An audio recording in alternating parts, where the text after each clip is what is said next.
आवाज जनतेचा, लढा सर्वसामान्य जनतेच्या न्याय व हक्कांसाठी। 26 जानेवारी 2026 रोजी प्रजासत्ताक दिन वांबुरी गावात ठिकठिकाणी उत्साहात साजरा करण्यात आला। या पार्श्वभूमीवर वांबुरी इथं झालेली ग्रामसभा लोकशाहीचा बुलंद आवाज ठरली। ग्रामसभेत नागरिकांनी प्रश्नाचा भडीमार करत थेट प्रशासनाला जाब विचारला। ग्रामसभेला अनुपस्थित राहणाऱ्या शासकीय अधिकाऱ्यांवर कारवाईची मागणी होताच ग्रामपंचायतीनं तात्काळ नोटीस बजावून हालचाल रजिस्टर मागवण्याचा निर्णय जाहीर केला। वांबुरी शिवारातील सर्व पाणंद व शिवरस्ते अतिक्रमण मुक्त करणं तसंच अस्तित्वातील सर्व वहिवाटीचे रस्ते गाव नकाशावर नोंदवणं अशी एकमुखी मागणी करण्यात आली। प्रस्तावित नाशिक अक्कलकोट ग्रीनफील्ड महामार्गासाठी वांबुरी हद्दीत दोन्ही बाजूनी 12 फूट रुंदीचा शेतकरी सर्व्हिस रोड तसेच वहिवाटाच्या रस्त्यांना व पाणी निचऱ्यासाठी स्वतंत्र बोगदे देण्याचं काम मागणी ग्रामसभेत करण्यात आली। याशिवाय अवैध दारू विक्री बंद, ग्रामीण रुग्णालयाचे अँब्युलन्स ड्रायव्हर व शववाहिका तसेच पूर्ण दाबानं वीज पुरवठा करण्याच्या मागण्या ग्रामसभेत जोरकसपणे मांडण्यात आल्या। या सर्व मुद्द्यांवर सरपंच किरण ससाने, उपसरपंच ईश्वर कुसमुडे, ग्रामविकास अधिकारी श्रीकांत साळे व पशुवैद्यकीय अधिकारी माने यांनी स्पष्ट भूमिका घेत ग्रामसभा योग्य पद्धतीने हाताळली। यावेळी ऋषिकेश मोरे, सारंगधर पटारे, विलास गुंजाळ, विष्णू ढवळे, गोधाराम पागिरे, विशाल पारक, गोटीराम मोरे, महेश पागिरे, बंटी बेताळ, बाबू साळुंखे यांच्यासह ग्रामपंचायत सदस्य, कर्मचारी मोठ्या संख्येने उपस्थित होते। आवाज जनतेसाठी सचिन गडाख, वांबुरी। मी विशाल विजयकांत पारक, वांबुरी, समाजसेवक आहे। 18 तारखेला वार रविवार 18/1/2026 रोजी संध्याकाळी 7 वाजता आम्ही डॉक्टर वैभव पागिरे म्हणून यांना दवाखान्यात नेलं होतं। तर तिथं नर्स होत्या, नर्सनी आम्हाला तिच्या पर्यायाने भरपूर मदत केली, पण MD डॉक्टर तिथं उपस्थित नसल्यामुळं आमचं पेशंट तिथं गेलेलं आहे। त्या डॉक्टरने 2 तासानंतर हजेरी लावली तिथं ग्रामीण रुग्णालयामध्ये। तर आज रोजी 26 जानेवारी रोजी वांबुरी ग्रामपंचायत मध्ये ग्रामसभा असताना आम्ही तिथं त्या डॉक्टरांचा, ग्रामीण रुग्णालयाचा मुद्दा मांडला।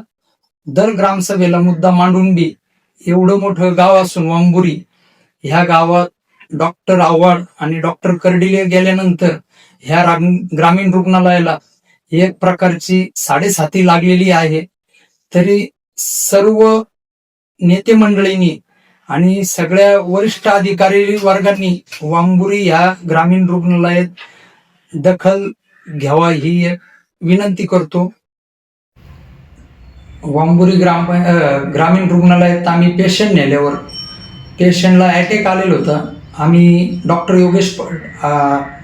डॉक्टर अवेलेबल नसल्यामुळं आम्ही डॉक्टर योगेश पानसरे यांना नेलं। तिथं डॉक्टरनी चेक केलं तर पेशंट आमचं डॉक्टरच्या हलगर्जीपणामुळं, डॉक्टर नसल्यामुळं आमचं पेशंट तिथं गेलेलं होतं। तर तिथून पुढं आम्ही त्या डॉक्टरला फोन लावल्यावर बी डॉक्टर 2 तासाने आलं। डॉक्टरचं नाव आहे डॉक्टर गणेश मिसाळ नगर। ह्या डॉक्टरनी आमच्या संघ फोनवर आरेरावीची भाषा केली, आल्यावर पण आरेरावीची भाषा केली। आणि आज रोजी 26/1/2026 रोजी ग्रामपंचायत मध्ये आम्ही हे मुद्दे मांडल्यानंतर 1 तासांनी तिथल्या प्रभारी मॅडम ज्या आहे, पवार मॅडम, ते आल्या आणि मग त्यांनी आम्हाला त्या प्रश्नांचे उत्तर दिलेले। नमस्कार, मी नवनाथ मोरे। प्रथम वांबुरी ग्रामस्थांना प्रजासत्ताक दिनाच्या हार्दिक शुभेच्छा। आज ग्रामसभा आयोजित केल्यानंतर प्रामुख्याने आपण 2-3 मुद्दे उपस्थित केले होते। त्यात पहिला मुद्दा 15 वित्त आयोगातून जो निधी 5 वर्षात उपलब्ध केलाय आणि तो किती वापरला, कसा वापरला, कुठे वापरला याबाबतची माहिती मिळण्याबाबत आपण आज अर्ज केलेला आहे।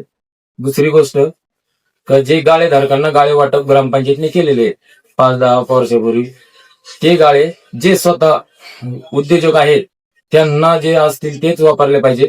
इतर दुसरे भाडेतत्वावर दिले असतील त्यांच्याकडून ग्रामपंचायतीने ते खाली करून गरजू लोकांना ते पुन्हा दिले पाहिजे।